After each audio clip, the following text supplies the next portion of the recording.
Ketika saya diajak tur, ketika saya kuliah kemarin di Australia misalnya, ketika saya diajak tur itu betul-betul permanen cerita ke kita itu, jadi sampai banyak sekali cerita sepanjang perjalanan itu. Kita tidak bisa tidur, diajak jogging, kemudian kita cerita rakyat di Australia seperti apa, ketika kita mengunjungi Maroochydore, ketika kita ke Lady Elliot gitu kan, semuanya diceritakan secara rapi dan ketika kita baca buku persis sama seperti itu. Ya, makanya itu sebenarnya kan baik itu destinasi maupun industri kreatif yang mendukung kepariwisataan itu sebenarnya semua bisa dibuatkan storytelling gitu.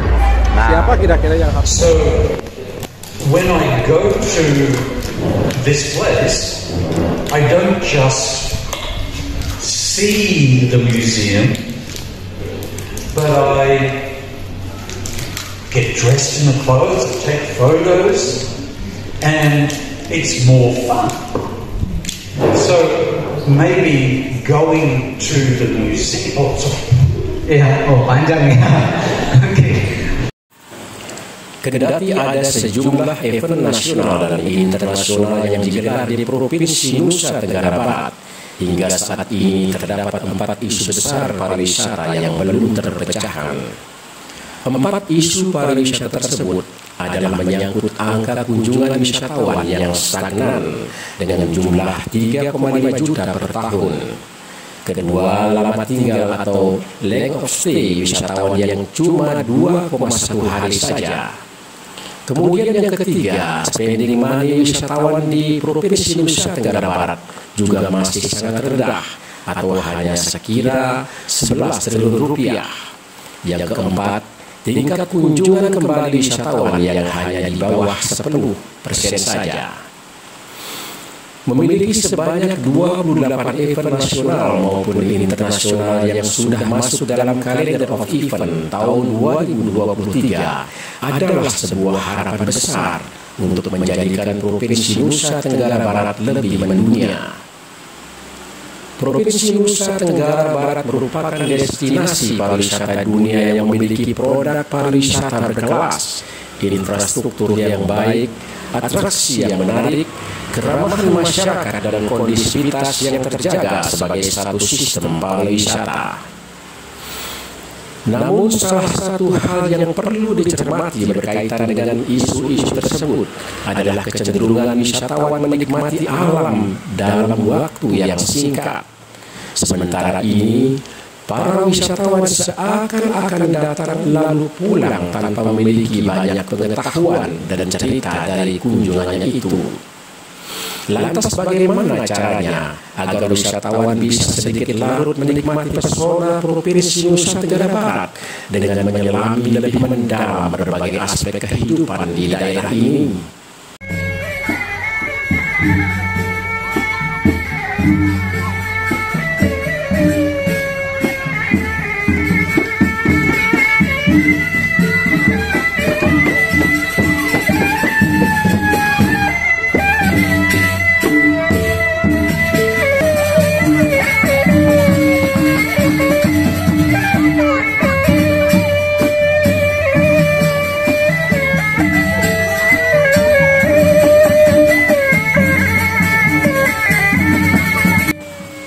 Para wisatawan memiliki keinginan mendapat pengetahuan tentang cerita-cerita rakyat, bahwa di balik keindahan Gunung Rinjani banyak aspek yang perlu mereka ketahui.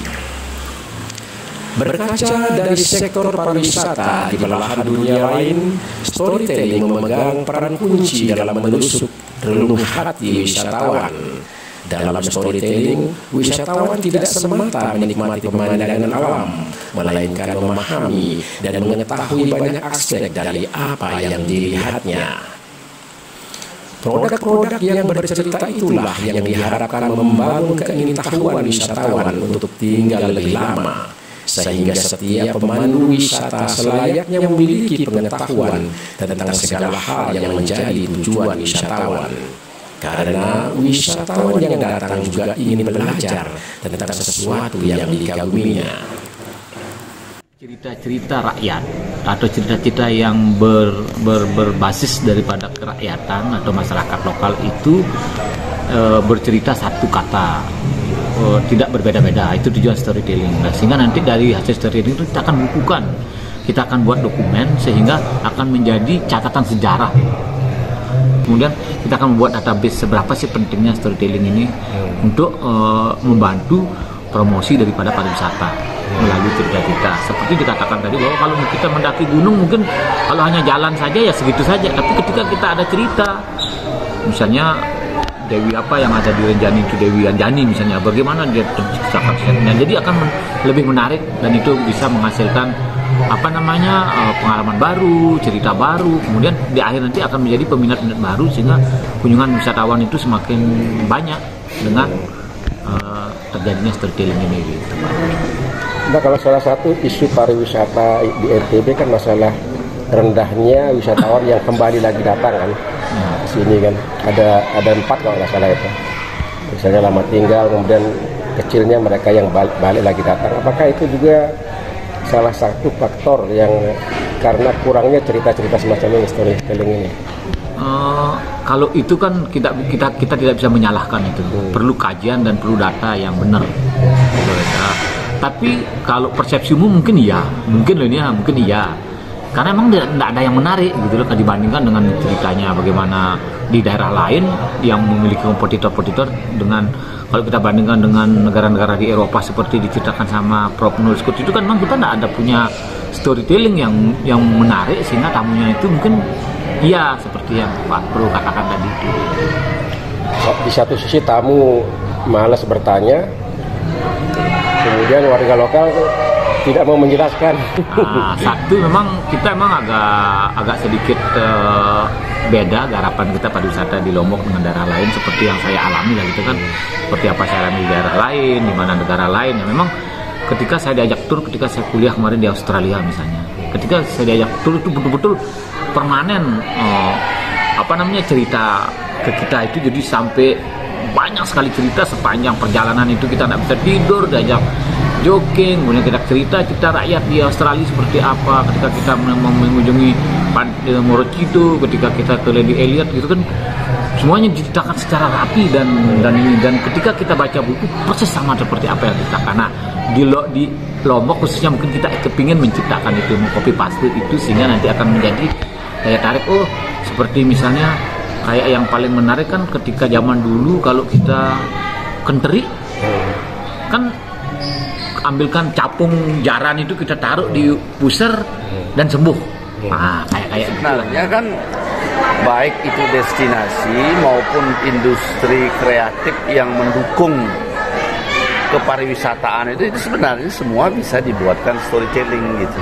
Nah, siapa kira-kira yang harus berada di depan ini untuk memberikan pemahaman tentang storytelling ini, bahwa pentingnya storytelling bagi wisatawan? Ya, ini sebenarnya kan begini Pak, kalau kita bicara soal munculnya storytelling itu kan dari storynomic itu. Storynomic ini sebenarnya kan bentuk pemasaran dari post advertising gitu.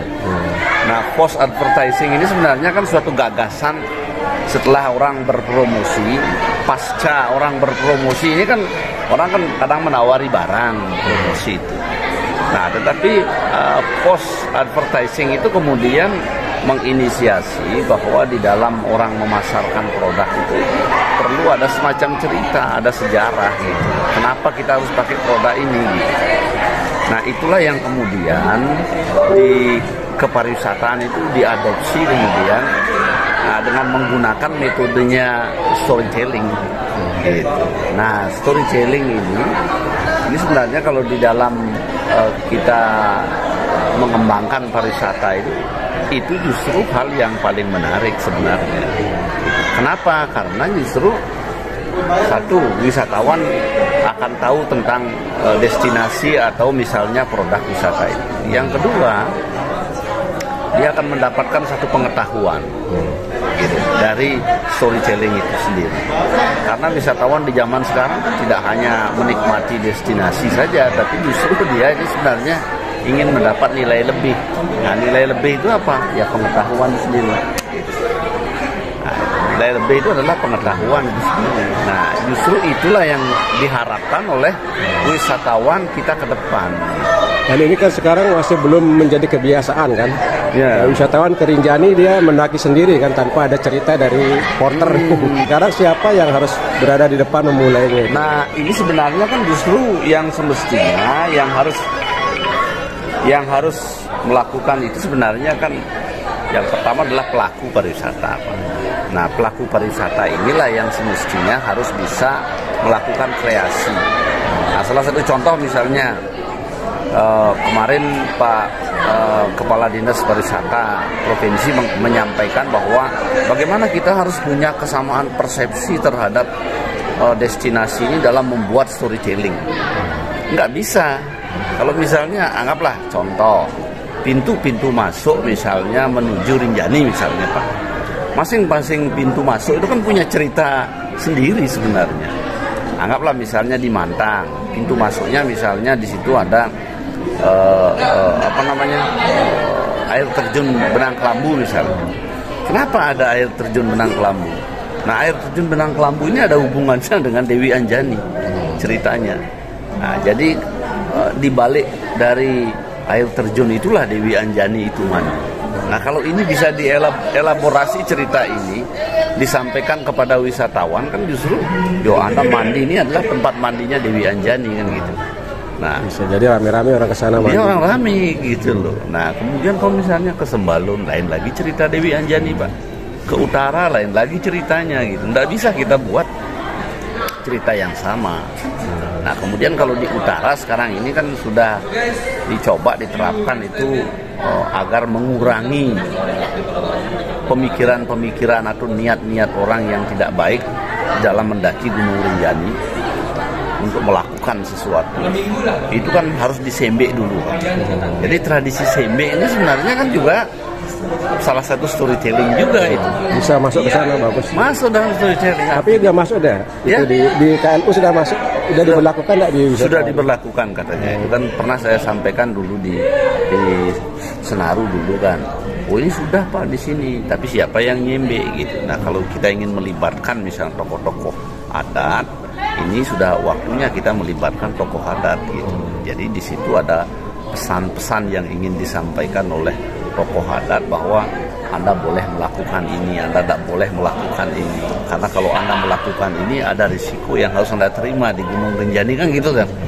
Nah, ini cerita-cerita seperti ini, inilah sebenarnya storytelling kita sebenarnya. Dan sebetulnya wisatawan kan bisa lebih panjang tinggal di Lombok kalau ini diterapkan kan? Iya. Karena banyak cerita di balik kunjungan mereka. Di balik itu gitu loh. Jadi artinya di sini perlu pembekalan kepada asita atau apa? Ya, nah itu. Jadi bagaimana mengemas satu produk daya tarik wisata itu yang justru akan bisa memunculkan banyak storytelling. Nah, kalau itu storytellingnya mendaki gunung saja misalnya, itu berapa storytelling yang bisa dihasilkan di situ kan? Dari DCMB, kemudian mungkin alat-alat produksinya. Iya, jadi kemudian sampai di atas misalnya kan ceritanya masih banyak itu kan.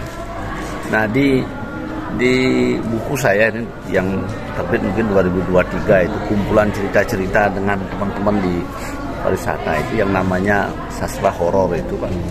Nah, saya coba mengelaborasi tentang cerita Dewi Anjani itu. Nah, bahwa Dewi Anjani itu kan ada satu misteri-misteri yang dilakukan oleh Dewi Anjani mulai dari bawah sampai ke puncak gunung gitu. Nah, ini kan satu storytelling yang menarik yang sebenarnya kalau itu diceritakan di bawah itu loh gitu. Itu akan mengingatkan pendaki itu sebenarnya adalah untuk tidak main-main di atas gitu. Nah, yang selama ini kan seolah-olah dia mendaki itu macam-macam yang dia lakukan gitu loh. Hal-hal yang tidak pantas kadang-kadang muncul di sini kan gitu kan.